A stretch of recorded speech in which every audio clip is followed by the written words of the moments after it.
I'm here with the third part of accounting, first chapter that is introduction of accounting. हमने part 2 में देखा था objective of accounting के बारे में और 3 वर्ड्स के बारे में जो थे अकाउंटिंग, बुक कीपिंग और अकाउंटेंसी।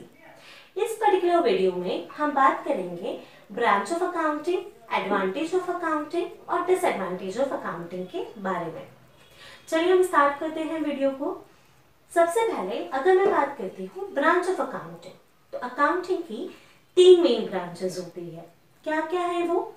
पहली है financial accounting, second cost accounting और थर्ड है मैनेजमेंट अकाउंटिंग।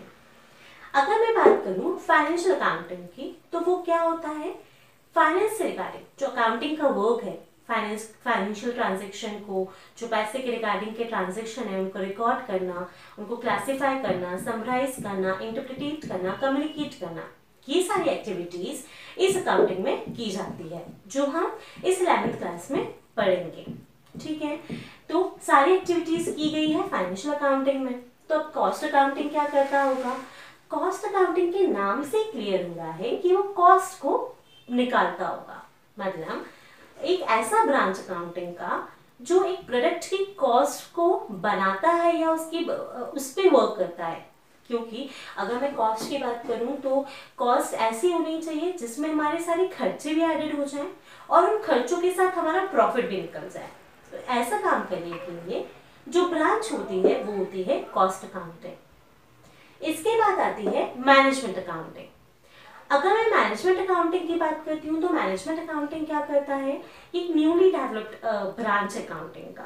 बेसिकली जो भी इंफॉर्मेशन है जो डिसीजन मेकिंग में अफेक्ट करती है, किसके डिसीजन मेकिंग में? मैनेजमेंट के डिसीजन के लिए जो भी इंफॉर्मेशन, वेदर वो फंड से रिगार्डिंग है, मतलब कितना फंड है कंपनी के पास, या उसकी कॉस्ट क्या है, या किसी भी चीज के रिगार्डिंग जो इंफॉर्मेशन है वो प्रोवाइड करती है, वो ब्रांच होती है मैनेजमेंट अकाउंटिंग की। आई होप आपको तीनों जो ब्रांचेस हैं उनके बारे में समझ में आया होगा। ठीक है, हम बात करते हैं एडवांटेज ऑफ अकाउंटिंग के बारे में। अगर मैं एडवांटेज ऑफ अकाउंटिंग की बात करूं तो उसके एडवांटेजेस हैं, पहला रिप्लेस मेमोरी। रिप्लेस मेमोरी से मतलब क्या है? आज भाई मैंने एक कॉपी में जितनी भी चीजें हैं जो मैंने फाइनेंशियली करी, या कोई भी जो चीज है जो मैंने करी वो मैंने लिख ली है। मतलब आप सपोज आपको मार्केट जाना है और आपको मार्केट से कोई चीजें खरीदनी है, ठीक है, आपने क्या करा, उसको एक जगह लिख लिया, तो क्या होगा? You are not required to remember it. आप क्या करोगे? वो पेज निकालोगे, आप पेज में से देखोगे, आपको पता चल जाएगा आपको क्या क्या खरीदना है। वैसे ही अकाउंटिंग कैसे हेल्प कर रहा है कि जितने भी फाइनेंशियल ट्रांजेक्शन हुए हमने उसको लिख दिया। तो अब हमने अगर लिख दिया तो हमें याद नहीं रखना पड़ेगा कि हमने कहाँ क्या खर्च करा, कितना क्या खर्च करा। हम उसको देख लेंगे, हमको सब चीजें पता चल जाएगी। इसके बाद आता है हेल्प इन कंपैरेटिव स्टडी। किसको कंपेयर करना? ना ही सिर्फ हमारी कंपनी को किसी और की कंपनी से कंपेयर करने में कि मैं आज कहाँ स्टैंड कर रहा हूँ, भैया मैं कितना कमा रहा हूँ या दूसरा कितना कमा रहा है, बल्कि मैंने इस साल कितना कमाया और इसके पिछले साल कितना कमाया था, इन सब चीजों को भी मैं कंपेयर कर सकता हूँ। तो कंपैरेटिव केस स्टडी बाहर के लिए भी, मतलब एक कॉम्पिटिटर से कंपेयर करने के लिए भी और खुद को कंपेयर करने में भी अकाउंटिंग जो है वो हेल्प करता है।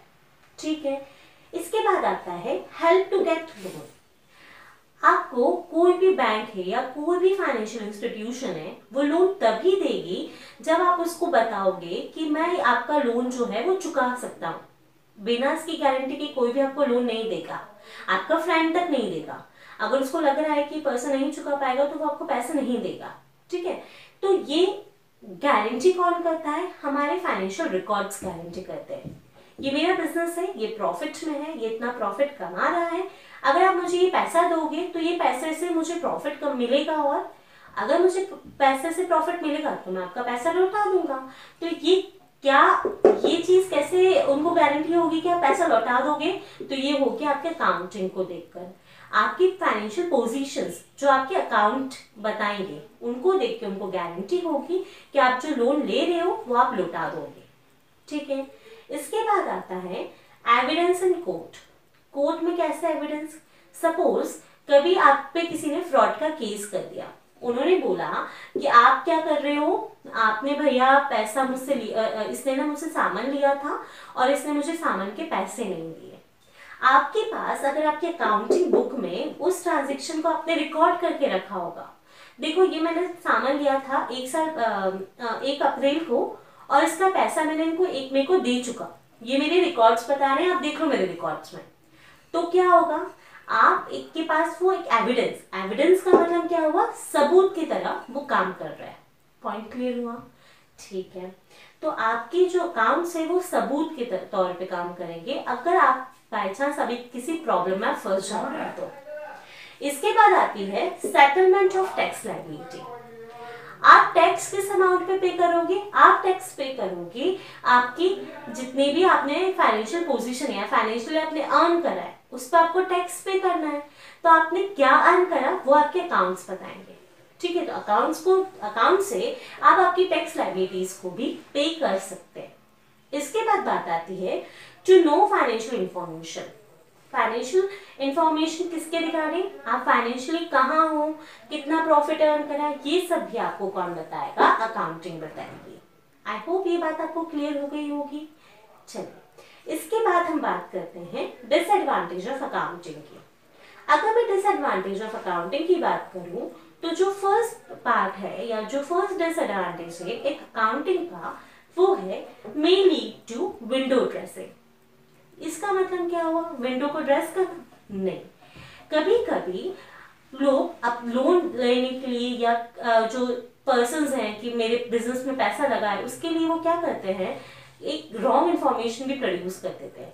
मतलब सपोज उनको कोई प्रॉफिट हुआ ही नहीं, मतलब वो शो कर रहे हैं उनको 1 लाख का प्रॉफिट हुआ जबकि उनको 1000 का प्रॉफिट हुआ था। क्यों शो करा, ताकि उनको बैंक जो है वो लोन दे दे।